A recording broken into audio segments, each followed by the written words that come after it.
दोस्तों, हमारी ये स्पेस एक बहुत ही मिस्टीरियस जगह है जिसके बारे में हम बहुत ज्यादा कुछ जानते नहीं हैं और इंसानी फितरत है कि जिस चीज के वजूद को इंसान समझ ना पाए वो इससे खौफजदा होने लगता है और स्पेस के साथ भी यही मामला है। दोस्तों, स्पेस में मिलने वाली ऐसी बहुत सारी चीजें हैं जो हकीकत के अंदर एग्जिस्ट करती हैं, पर इंसानी अक्ल उन्हें मानने से इनकार करती है। आज की वीडियो में आपको स्पेस में होने वाली कुछ ऐसी ही पुरस्कार डिस्कवरीज के बारे में बताऊंगा जो आपके होश उड़ा देंगी।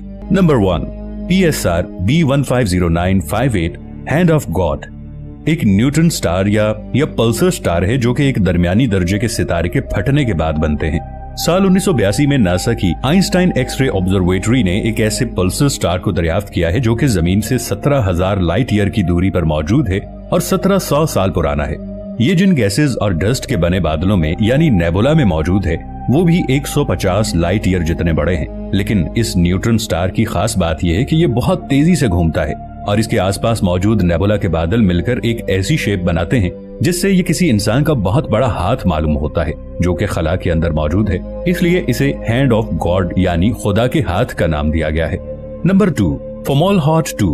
दोस्तों, हमारे सूरज से साइज में 2 गुना बड़ा और रोशन तरीन सितारा जो कि सूरज से सिर्फ 25 लाइट ईयर की दूरी पर मौजूद है, इसे फोमोलहॉट स्टार कहते हैं, जो कि रात के वक्त टेलीस्कोप से आसमान में वाज़े तौर पर देखा जा सकता है और इसकी लोकेशन खला में कुछ इस अंदाज और इस तरतीब से मौजूद है कि इससे एक आंख सी बनती है। जैसे कि तस्वीर में देखा जा सकता है कि सितारे की लोकेशन के आसपास ब्लैक हिस्सा खला का खाली हिस्सा है, जबकि इसके रेड हिस्से के अंदर दूसरे प्लैनेट भरे पड़े हैं जो कि मिलकर एक पूरी आंख की शेप को बना रहे हैं। जाहिर है कि ये बिल्कुल एक इत्तेफाक है, लेकिन ऐसा नजारा यूनिवर्स के अंदर शायद ही कभी कहीं और देखना मुमकिन हो। Number 3, the mysterious void. दोस्तों, यूनिवर्स का नाम सुनते ही हमारे दिमाग के अंदर सितारों और सैयारों से भरे एक जहान का तस्वुर उभरने लगता है, जो कि सच भी है। लेकिन क्या आपको मालूम है कि यूनिवर्स के अंदर एक ऐसा भी हिस्सा मौजूद है जहां 1.8 बिलियन लाइट ईयर की दूरी तक कुछ भी मौजूद नहीं है और इसे द मिस्टीरियस वॉइड कहते हैं। इस हिस्से पर कुछ भी मौजूद नहीं है, जो कि साइंटिफिकली तौर पर नामुमकिन सी बात लगती है, क्योंकि साइंटिस्ट के अंदाजे के मुताबिक इतने बड़े हिस्से पर कम से कम 10,000 गैलेक्सीज को होना चाहिए। लेकिन यह हिस्सा बिल्कुल खाली है, जैसे किसी शख्स ने खुद अपने हाथों से इस जगह की तमाम आसमानी चीजों को हटाकर साफ कर दिया हो। इसलिए यहाँ पर 1.8 बिलियन लाइट ईयर की दूरी तक सिर्फ अंधेरा ही अंधेरा है। दोस्तों, वैसे तो यूनिवर्स के अंदर और भी इस तरह के छोटे वॉइड्स मौजूद हैं, लेकिन इसका इतने बड़े साइज के अंदर मिलना किसी इंसान के वहमो गुमान के अंदर भी नहीं था, क्योंकि आज का इंसान जदीद साइंटिफिक रिसर्च के बावजूद ना तो इसके बनने का मकसद जानता है और न ही इसके बनने का तरीका। ये बस अंदाजा लगा सकते हैं कि शायद बहुत छोटे छोटे वॉइड्स से मिलकर ये एक बहुत बड़ा वॉइड बन गया हो, या फिर यह भी मुमकिन है कि यहाँ पर कोई बहुत बड़ा सितारा फटा हो जिसे सुपरनोवा कहते हैं और इसी धमाके की शिद्दत की वजह से तमाम ऑब्जेक्ट्स अपनी जगह से हट गए हों। अगर लॉजिकली सोचा जाए तो ये थियरी बहुत ही इलॉजिकल लगती है, क्योंकि कोई भी सितारा चाहे जितने भी बड़े साइज के अंदर हो और जितने भी बड़े धमाके से फट जाए, इतनी बड़ी खाली जगह को बना ही नहीं सकता। इसीलिए कई साइंटिस्ट इसे एडवांस एलियन मखलूक के वजूद से भी जोड़ते हैं, जिनका मानना है कि एलियन नामी खलाई मखलूक किसी जदीद मशीनी डिवाइस का इस्तेमाल करके सितारों की एनर्जी को इकट्ठा करके उन्हें किसी काम के अंदर लगा रही है और इसीलिए कायनात के इस हिस्से के अंदर हमें कोई भी सितारा देखने को नहीं मिलता। लेकिन दोस्तों, हकीकत के अंदर ये सब थियोरीज हैं और हकीकत क्या है ये अब तक कोई भी नहीं जानता। Number 4, brightest things in the universe. दोस्तों, आसमान में नजर दौड़ाएं तो हमें सूरज एक वाहिद ऐसी चीज नजर आती है जो कि सबसे ज्यादा रोशन और चमकदार है। लेकिन सवाल यह है कि क्या सूरज और बाकी सितारे ही हैं जो कि आसमान में मौजूद सबसे रोशन ऑब्जेक्ट्स हैं? नहीं, बिल्कुल ऐसा नहीं है, क्योंकि जब भी बहुत बड़े साइज के सितारे, जिन्हें रेड जायंट स्टार्स कहते हैं, अपनी तबई उम्र पूरी करने के बाद मरने के करीब होते हैं तो एक बहुत बड़े धमाके से फटकर कायनात में बिखर जाते हैं। इस धमाके की रोशनी कायनात की तेज तरीन रोशनी में से एक है, जिसके बाद ये एक ब्लैक होल के अंदर बदल जाते हैं और ब्लैक होल्स कायनात के पुरअसरार तरीन ऑब्जेक्ट्स में से एक हैं। ये आसमान में मौजूद बहुत बड़े बड़े सुराख हैं जिनके पार क्या मौजूद है हम नहीं जानते, और ये ब्लैक होल्स बड़े बड़े साइज के सितारों तक को निगल जाते हैं और जब ये ऐसा कर रहे होते हैं तो इनकी फ्रिक्शन या रगड़ की वजह से जो रोशनी की शिद्दत पैदा होती है वो कायनात की सबसे चमकदार रोशनी होती है, जिन्हें क्वेज़र्स कहते हैं। इस एक क्वेज़र की रोशनी का मुकाबला हजारों या लाखों गैलेक्सीज की रोशनी मिलकर भी नहीं कर सकती। साइंटिस्ट ने हालिया एक 3C273 नाम का क्वेज़र जमीन से 2.5 मिलियन लाइट ईयर की दूरी पर डिस्कवर किया, जो कि अगर जमीन से 33 लाइट ईयर की दूरी पर भी मौजूद होता तो जमीन से देखने पर यह सूरज के बराबर ही चमकदार नजर आता। दोस्तों, क्वेज़र्स गैलेक्सी के दरमियान भी मौजूद होते हैं, जिनकी रोशनी की शिद्दत की वजह से ही गैलेक्सीज इस कदर चमकदार नजर आती हैं और इन्हें एक्टिव गैलेक्टिक न्यूक्लाई कहते हैं। और इन्हें देखकर इस कायनात को पैदा करने की शान और इसके नूर का अच्छे से अंदाजा हो जाता है। नंबर 5, KIC 8462852 टेबीज स्टार। ये एक ऐसा अजीबो गरीब सितारा है जो कि साइंटिस्ट को 1500 लाइट ईयर की दूरी सिग्नस कॉन्स्टलेशन के अंदर एक ऐसी अजीबो गरीब हालत के अंदर मिला जिसमें इसकी ब्राइटनेस या रोशनी मुसलसल कम हो रही थी या बढ़ रही थी, यानी कि इससे आने वाली रोशनी बिल्कुल भी स्टेबल नहीं थी जैसा कि आमतौर पर इसे होना चाहिए। इससे साइंटिस्ट को यह लगा कि शायद इस सितारे के आसपास कोई प्लैनेटरी सिस्टम मौजूद है जैसा कि हमारे सूरज का सोलर सिस्टम, या फिर इसके दरमियान कोई ऐसे ऑब्जेक्ट या गैसेस के बादल मौजूद हैं जो कि इसकी रोशनी को जमीन पर पहुंचने से रोकते हैं। और अगर ऐसा होता भी तो इसकी रोशनी को सिर्फ 2 से 3% तक ही कम होना चाहिए। लेकिन हैरत अंगेज तौर पर इसकी ब्राइटनेस या रोशनी 22 से 40% तक मुसलसल कम या ज्यादा शो हो रही थी। इसने साइंटिस्ट को हैरत में डाल दिया कि ऐसा भला कैसे मुमकिन है। इसलिए इस अजीबो गरीब बर्ताव रखने वाले सितारे को टेबीज स्टार का नाम दिया गया। 1960 के अंदर डायसन सफियर नाम के शख्स ने एक थ्योरी दी कि अगर इंसानों को एक ना खत्म होने वाले एनर्जी सोर्स की जरूरत है तो वो सूरज के गिर्द एक बहुत बड़ा मशीनी स्ट्रक्चर बनाकर सूरज की रोशनी को एनर्जी के सोर्स के तौर पर हमेशा के लिए इस्तेमाल कर सकते हैं, जो कि कभी खत्म नहीं होगा। मगर सूरज के इस कदर बड़े साइज, इसकी शदीद तरीन गर्मी, रेडिएशन और जमीन पर इसकी रोशनी ना पहुंचने के डर से ये स्ट्रक्चर तो बनाना नामुमकिन है। लेकिन यही कॉन्सेप्ट टेबीज स्टार के बारे में साइंटिस्ट का मौजूद है कि शायद कोई बहुत ही ज्यादा एडवांस एलियन मखलूक ऐसा ही बहुत बड़ा इंफ्रास्ट्रक्चर बनाकर इस सितारे से आज भी एनर्जी हासिल कर रही है और इसीलिए ये इतना स्टेबल नहीं है। और इसके अलावा ये भी मुमकिन है कि इस सितारे की रोशनी के अंदर कोई बहुत बड़े शहाब साकिब या एस्ट्रॉइड का स्ट्रक्चर मौजूद हो जो इस रोशनी को जमीन पर पहुंचने से रोक रहा हो। लेकिन दर हकीकत इतना बड़ा स्ट्रक्चर जो इतने बड़े साइज के सितारे की रोशनी को रोक सके, इसका ना तो वजूद मुमकिन है और इसकी दूसरी वजह यह भी है कि ये एस्ट्रॉइड्स एक जगह पर नहीं रुकते बल्कि मूव करते रहते हैं। सो एक्चुअली इसके अंदर सितारे के इतने अजीब बर्ताव की वजह क्या है हम आज भी नहीं जानते। Number 6, hogs object. दोस्तों, आमतौर पर हमें यूनिवर्स के अंदर गैलेक्सीज की सिर्फ एक ही स्पाइरल शेप देखने को मिलती है, लेकिन जुलाई 2001 के अंदर हबल टेलीस्कोप ने 600 लाइट ईयर की दूरी पर मौजूद एक ऐसी अजीबोगरीब शेप की गैलेक्सी की तस्वीर को लिया जो कि हमारे मिल्की वे गैलेक्सी की तरह 1 लाख लाइट ईयर की दूरी तक फैली हुई है, लेकिन दिखती कुछ ऐसी है। यानी एक बिल्कुल गोल और अजीब शेप के अंदर, जिसे हॉग्स ऑब्जेक्ट का नाम दिया गया, जिसके अंदर एक बहुत बड़ा येलो कोर मौजूद है, जबकि इसके ऊपर कुछ भी मौजूद नहीं है, सिर्फ खाली स्पेस है, जबकि इसके ऊपर तमाम सितारे, सैयारे और दूसरे ऑब्जेक्ट बड़े बड़े हैं। साइंटिस्ट का मानना है कि शायद 2 बड़ी गैलेक्सीज के आपस में टकराने के बाद तकरीबन 2 से 3 मिलियन साल पहले ये बहुत बड़ा स्ट्रक्चर बना, लेकिन इस थ्योरी को सच्चा साबित करने के लिए इसके आसपास कोई भी और गैलेक्सी मौजूद नहीं है जिसके बारे में ये कहा जा सके कि इसने किसी बुलेट की तरह इस गैलेक्सी के साथ टकराव किया हो। सो इस गैलेक्सी के बारे में ये बताना कि ये कब, क्यों और कैसे बनी आज भी साइंटिस्ट के लिए मुमकिन नहीं है और ये बहुत बड़ी स्पेस मिस्ट्रीज में से एक है। दोस्तों, हमारी ये कायनात लामहदूद हद तक वसी व अरीज है जिसके साइंस के बारे में हमें कोई अंदाजा नहीं है। हमारी इतनी बड़ी कायनात में कई ऐसे पुरस्कार और अजीबो गरीब राज मौजूद हैं जो हमारी इंसानी अक्ल को दंग करने के लिए काफी हैं। यानी यूं कहें कि इस कायनात के अंदर कुछ भी नामुमकिन नहीं है।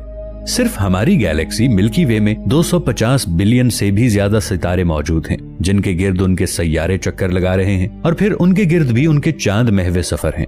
खलाई तहकीक के दौरान इन सैयारों पर जिंदगी के आसार को ढूंढने के लिए साइंटिस्ट दिन रात कायनात के निजाम पर खोज कर रहे हैं ताकि मुस्तकबिल में अगर मुमकिन हो तो इंसान जमीन के अलावा यहाँ पर भी आबाद हो सके। इस खलाई सफर के दौरान साइंटिस्ट का सामना ऐसे अजीबोगरीब और पुरस्कार प्लैनेट्स और गैलेक्सी से भी हुआ जिन्होंने इंसानी अक्ल को वर्ताए हैरत में डाल दिया। फिर चाहे वो हीरों से बना हुआ एक मुकम्मल प्लैनेट हो या फिर कांच की बारिश करने वाला एक अलग सैयारा या फिर गुलाब के फूल के जैसी एक गैलेक्सी 55 कैंसरी ई या फिर डायमंड प्लैनेट। दोस्तों, सन 2004 में डिस्कवर होने वाले इस सैयारे के नाम से ही जाहिर है कि ये पूरा प्लैनेट डायमंड्स यानी हीरों से बना हुआ है और इसकी वजह यह है कि ये अपने सूरज के बहुत ज्यादा करीब मौजूद है, जिसकी वजह से इसका टेम्परेचर 1700 डिग्री सेंटीग्रेड तक पहुंच जाता है। इस बहुत ज्यादा टेम्परेचर और भारी प्रेशर की वजह से इसके कोर में मौजूद कार्बन डायमंड्स में कन्वर्ट हो गया है। ये हमारी जमीन के साइज से तकरीबन 2 गुना बड़ा है, जबकि इसका डायमंड से बना हिस्सा जमीन के टोटल वजन से 3 गुना ज्यादा है। साइंटिस्ट का मानना है कि इसका 1/3 हिस्सा हीरों से बना हुआ हो सकता है जिसकी मालियत $27 मिलियन तक हो सकती है। यानी पूरी जमीन पर मौजूद तमाम ममालिक की टोटल जीडीपी से भी 350 क्वाड्रिलियन डॉलर से भी ज्यादा। रेफरेंस के लिए बताता चलूं कि 1 क्वाड्रिलियन का मतलब है कि 1 के बाद आप 15 सिफर लगा दें, जबकि 1 नॉनिलियन का मतलब है 1 के बाद 30 सिफर। सो अब आप खुद ही अंदाजा लगा लें कि 27 नॉनिलियन का मतलब क्या हो सकता है, यानी इतनी दौलत के जिसे हम संभाल भी नहीं सकते। GJ1214b। दोस्तों, हमारी जमीन से 45 लाइट ईयर की दूरी पर मौजूद ये प्लैनेट चारों तरफ से पानी से घिरा हुआ है, यानी यहाँ खड़े होकर आपको दूर दूर तक ना खत्म होने वाला एक ऐसा समंदर नजर आएगा जिसकी गहराई 200 किलोमीटर से भी ज्यादा है। और इसकी वजह यह है कि इस प्लैनेट पर इसके मैस का 10% पानी मौजूद है, जबकि रेफरेंस के लिए बताता चलूं कि जमीन पर पानी का टोटल मैस जमीन के टोटल मैस के मुकाबले में है सिर्फ 0.005%। इस बेपनाह बड़े समंदर की गहराई भी बहुत ज्यादा पुरअसरार है, क्योंकि इसके कोर पर पहुंचने पर पानी के शदीद प्रेशर की वजह से इसका समंदर का पानी आइस सीमेन में बदल चुका है। अब यहाँ आइस से मुराद जमीन पर पाई जाने वाली बर्फ नहीं है, बल्कि ये इसके समंदर के प्रेशर की वजह से जमीन की तह के अंदर बनने वाली पानी की एक खास आइस शेप है, जो कि सॉलिड फॉर्म में मौजूद है। मतलब ये वो बर्फ है जो ठंडी नहीं है। लेकिन ये तो कुछ भी नहीं है। जब हम बात करें हमारी लिस्ट के अगले सैयारे की, जिसका नाम है HT189773b, जहां पर कांच यानी शीशों के टुकड़ों की बारिश होती है, क्योंकि इसके एनवायरनमेंट के अंदर सिलिका की एक बहुत बड़ी मिकदार मौजूद है जो कि जमीन पर रेत में पाई जाती है। और इसी की वजह से हम इंसान जमीन पर शीशे के बर्तन और दूसरी कांच की चीजें तैयार करते हैं। इस प्लैनेट का टेम्परेचर 930 डिग्री सेल्सियस के करीब है, जो सिलिका को पिघलाकर कांच में बदल देता है, और यूं यहाँ कांच के टुकड़ों की बारिश होती रहती है। यही नहीं, बल्कि यहाँ पर चलने वाली हवाओं की रफ्तार साउंड की स्पीड से भी 7 गुना ज्यादा, यानी 8700 किलोमीटर फी घंटा की रफ्तार जितनी होती है, जो इस कांच को बुलेट की तरह आपके ऊपर गिरा सकती है। और तेज हवाएं बड़े से बड़े हैवी मैस को भी हवा में उड़ाकर रख देंगी। 1 मिनट के लिए जरा खुद को इस जगह पर इमेजिन करके देखें। यकीनन बहुत ही ज्यादा डरावना नजारा है, लेकिन ये प्लैनेट बाहर से देखने पर बिल्कुल नॉर्मल लगता है। इस प्लैनेट को अगर आप आसान अल्फाज में जहन्नम कहें तो ये गलत नहीं होगा, क्योंकि अपने सूरज के बेहद करीब होने की वजह से इसका टेम्परेचर 2600 डिग्री सेंटीग्रेड तक पहुंच जाता है। इसके सितारे की गर्मी की वजह से इस पर मौजूद तमाम गैसेस उड़कर हवा में बिखर गई हैं, जहां अब सिर्फ जलती हुई चट्टानें हर तरफ रह गई हैं, और इसके साथ हर तरफ तबाही मचाने वाला लावा। हमारे चांद ही की तरह इस प्लैनेट का एक हिस्सा हमेशा इसके सूरज की तरफ रहता है, जिसकी वजह से यहाँ शदीद गर्मी होती है, जबकि दूसरा हिस्सा -0 डिग्री सेंटीग्रेड से भी कई गुना ज्यादा नीचे होता है। इसकी वजह से इस हिस्से में शदीद ठंड होती है। यहाँ इंसान तो क्या, कोई मशीन भी नहीं रह सकेगी। बात करते हैं टाइटन की। तो नाजरीन, हमारे सोलर सिस्टम में मौजूद सैटर्न सैयारे का चांद, जिसे टाइटन कहते हैं, बहुत हद तक जमीन के हालात से मिलता जुलता है, और साइंटिस्ट को उम्मीद है कि शायद वो यहाँ पर मुस्तकबिल के अंदर इंसानों को आबाद करने के काबिल हो सकें।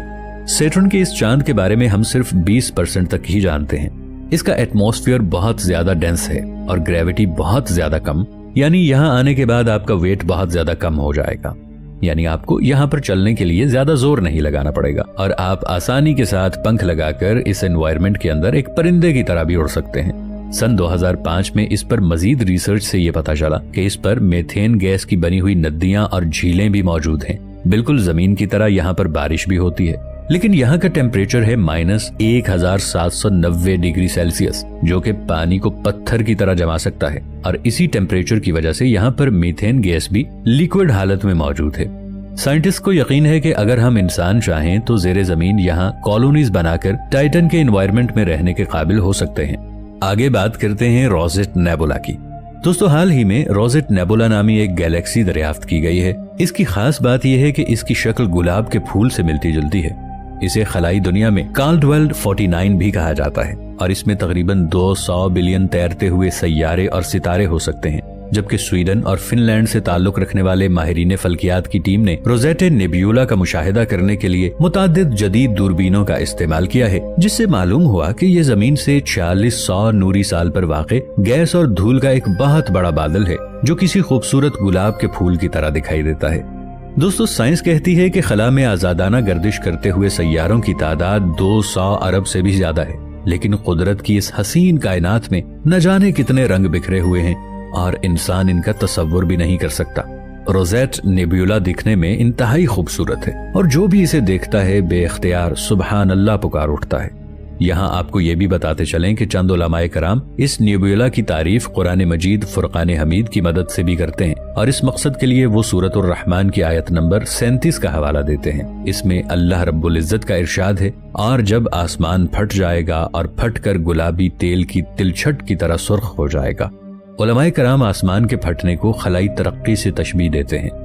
उनके मुताबिक इंसान ने खला के अंधेरों को चीरते हुए आसमान की जानिब सफर किया, जबकि वो तेल की तिलछट की मिसाल रोजेट नेबुला का वो मादा बताते हैं जो कि गैसेज और मुख्तलिफ किस्म के महलूलात से मिलकर बनता है। ताहम इस जमीन में हतमी तौर पर इंसान ये नहीं कह सकता कि कुरान मजीद फुरकान हमीद में बयान करदा इस आयत का इशारा इसी गैलेक्सी की जानिब है, मगर बाज़ उलमाए कराम इस खलाई दरियाफ्त को भी कुरान मजीद फुरकान हमीद के अहकामात से जोड़ते हैं। दोस्तों, 7 आसमान और 7 जमीनें कहाँ वाक़ हैं? क्या साइंसी तौर पर इस बात का कोई सबूत मौजूद है? कुरान पाक का मुताला करें तो पता चलता है कि खालिक कायनात ने 7 आसमान और 7 जमीनें बनाई।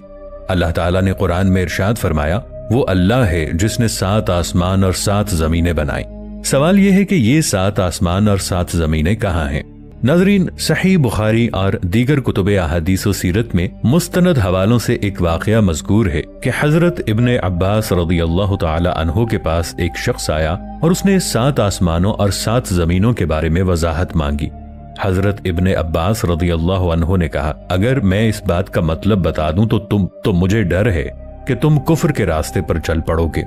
उस शख्स ने अपने ईमान पर कायम रहने की यकीन दहानी कराई।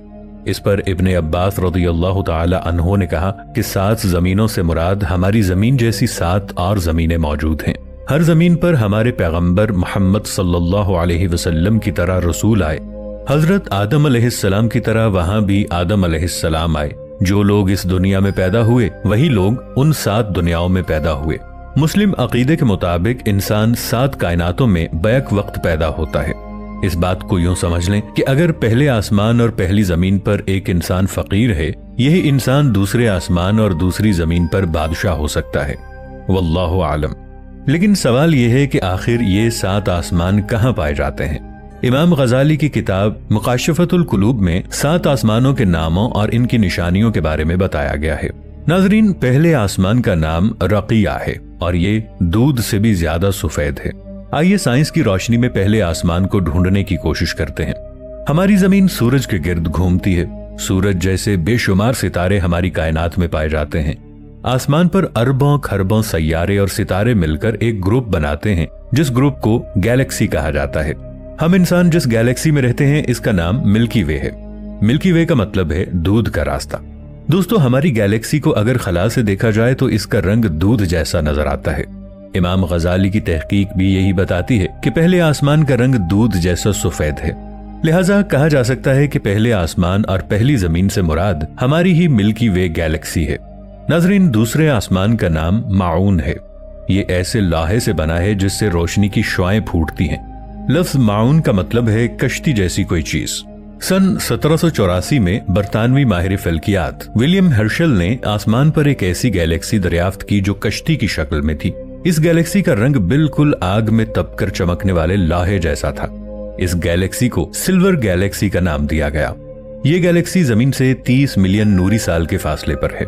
30 मिलियन नूरी साल का मतलब है कि इस गैलेक्सी से लाइट को जमीन पर आने में 30 मिलियन साल लगते हैं। गोया आज अगर हम आसमान की तरफ मुंह करके इस गैलेक्सी को देखते हैं तो हमको गैलेक्सी की वो शक्ल नजर आती है जो आज से 30 मिलियन साल पहले थी।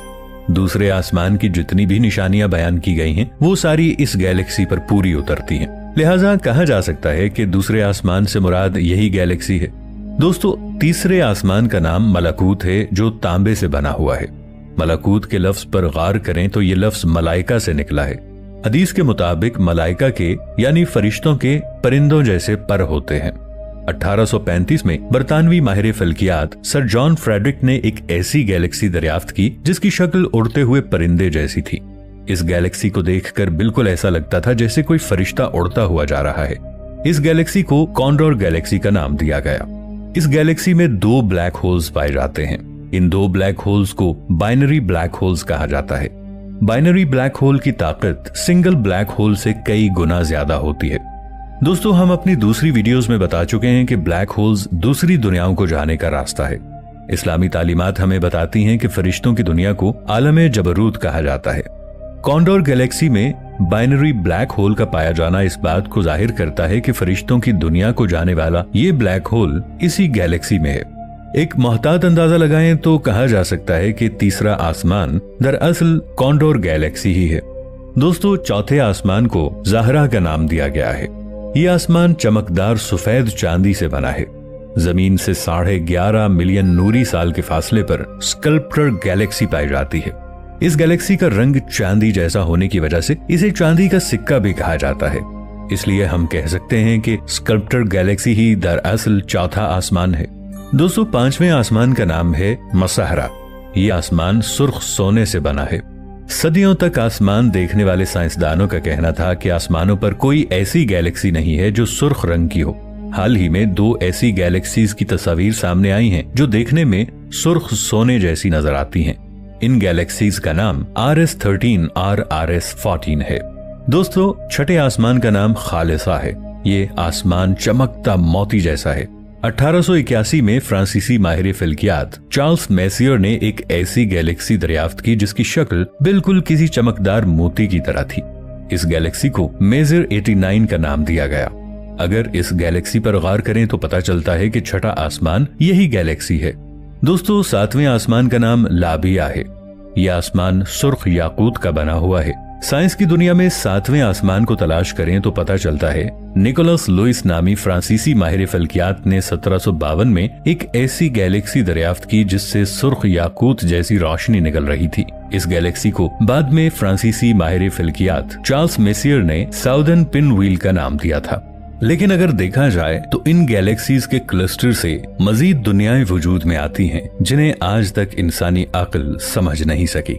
नाजरीन, इस्लामी तालीमात के मुताबिक बैतुल मामूर 7वें आसमान पर वाक़े है। बैतुल मामूर पर 7वें आसमान पर खाना काबा की तर्ज का एक घर है जिसके गिर्द हर वक्त हजारों फरिश्ते तवाफ करते हैं। बैतुल मामूर 7वें आसमान पर बिल्कुल खाना काबा के ऊपर वाक़े है। क्योंकि हर गैलेक्सी में अरबों सैयारे और सितारे पाए जाते हैं, बैतुल मामूर इस गैलेक्सी में किस सैयारे पर वाक़े है या गैलेक्सीज के किस क्लस्टर में वाक़े है, इसके बारे में तो कुछ नहीं कहा जा सकता।